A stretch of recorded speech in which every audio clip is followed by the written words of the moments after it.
Welcome to this painting tutorial.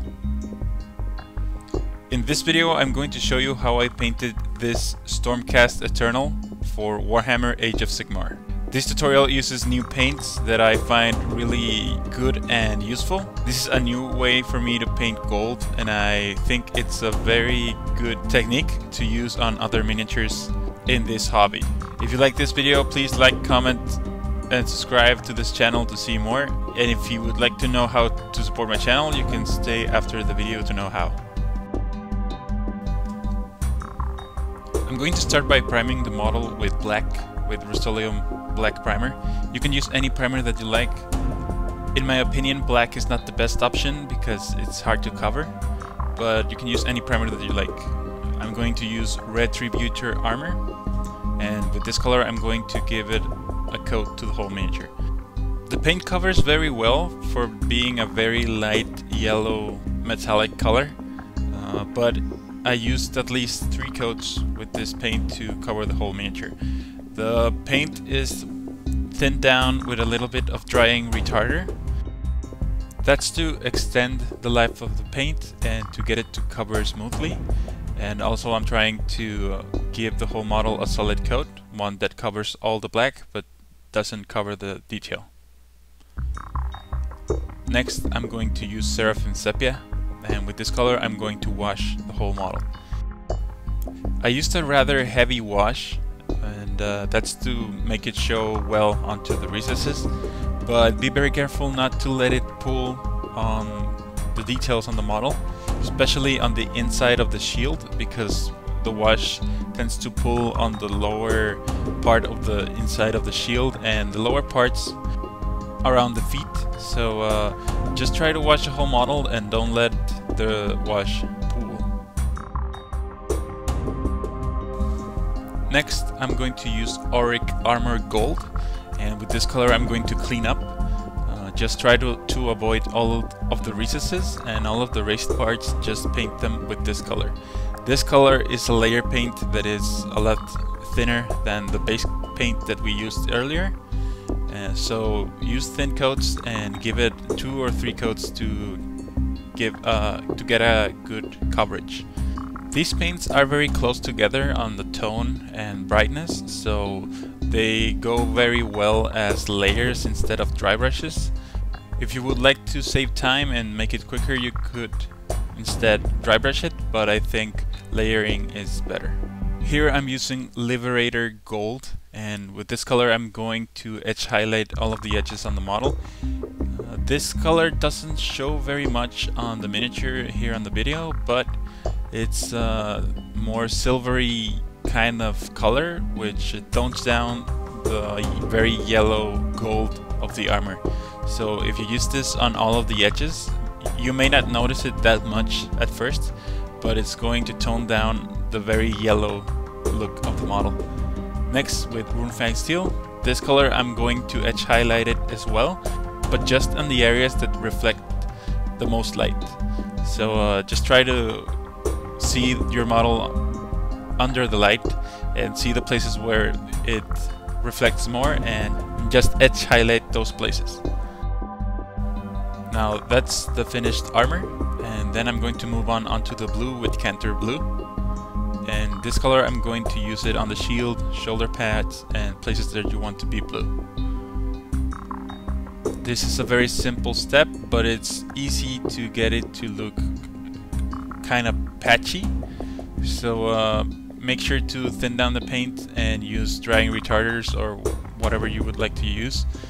Don't use paint straight from the pot because it'll look kind of weird, and be careful not to get onto the gold that we worked already to look this good.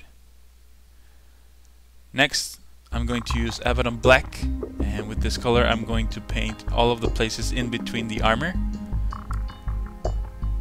and all of the straps around the model. Again, being very careful, and if you mess up you can use again Retributor armor or whatever color you see that you could use to fix it.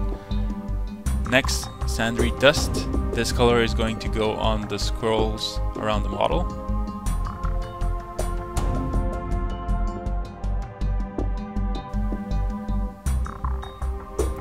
Next I'm going to use Screamer Pink, and this is going to go on the handle of the sword and the hammer.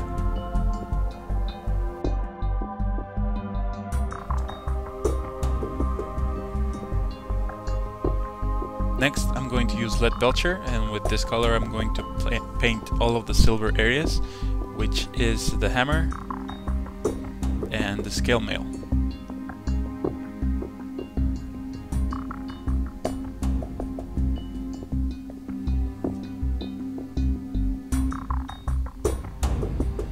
And to finish it up, I'm going to use Celestar Grey to paint the lightning bolts on the shield. Try to use just a fine tipped brush, and if you mess it up you can clean it up with Kantor blue.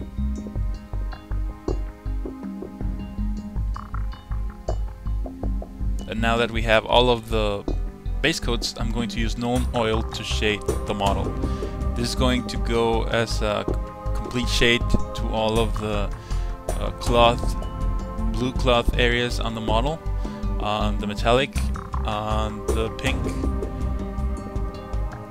But on the shoulder pads and the shields, I'm going to switch to a fine detail brush, and I'm just going to pin wash the edges that I want.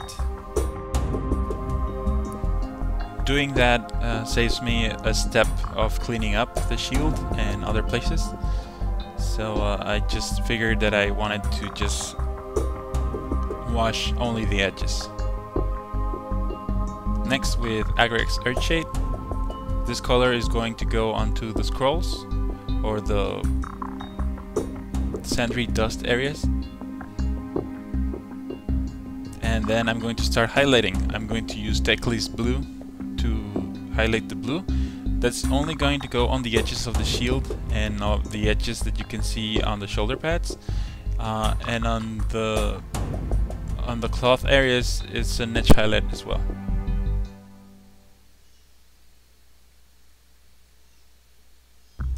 Next, with Fenrisian Grey, I'm going to try to make a very fine highlights, although I failed on this shot to make it very clean, but I came back and cleaned it up off camera.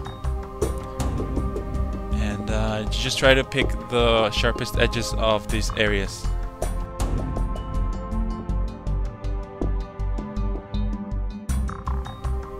Next, with Eshin Grey, this is going to be an edge highlight to all of the black parts, which is inside of the armor and all of the straps.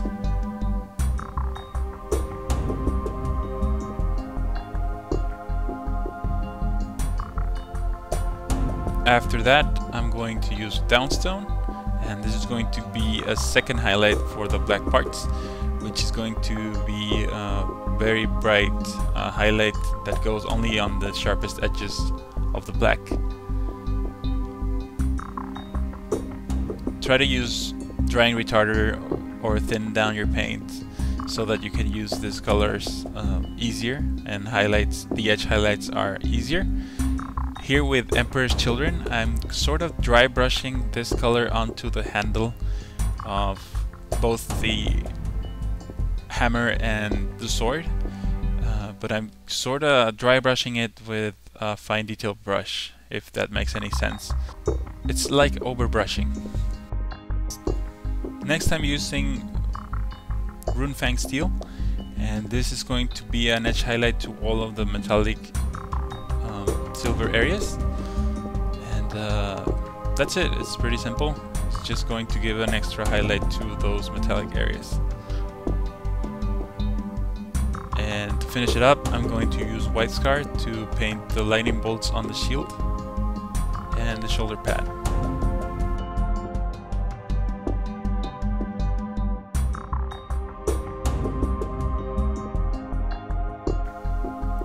Next, on the scrolls, I'm going to use Ushabti bone, and with this color I'm going to try to cover the whole scroll, just leaving the recesses on the previous color, especially the runes, but trying to concentrate it more on the raised edges and the raised parts of the scroll, and leaving the valleys or the places that are recessed back on the previous color.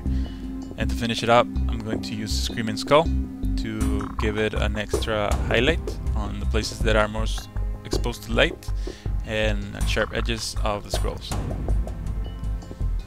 And that's pretty much it.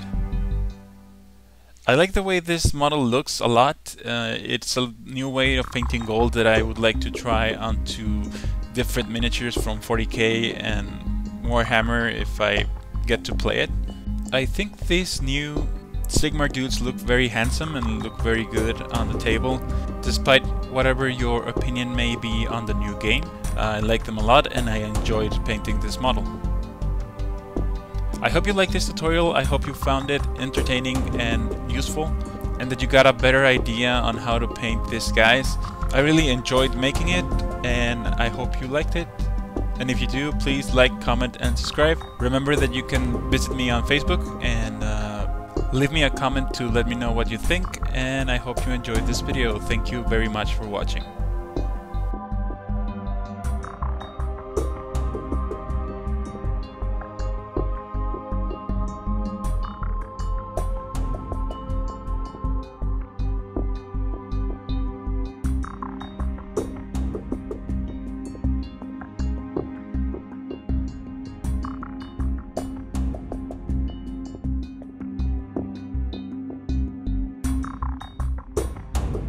You stayed.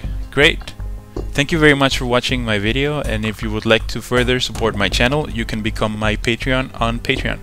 You can pledge as little as $1 a month, and you are helping me create more and better content. If you can't, that's fine, because you're helping my channel a lot just for watching and sharing, but you can read all of the details if you follow the link in the description below. I hope you can spare $1 to make this hobby of mine a job for which I can get paid. Thanks for watching, and I hope to see you on the next video.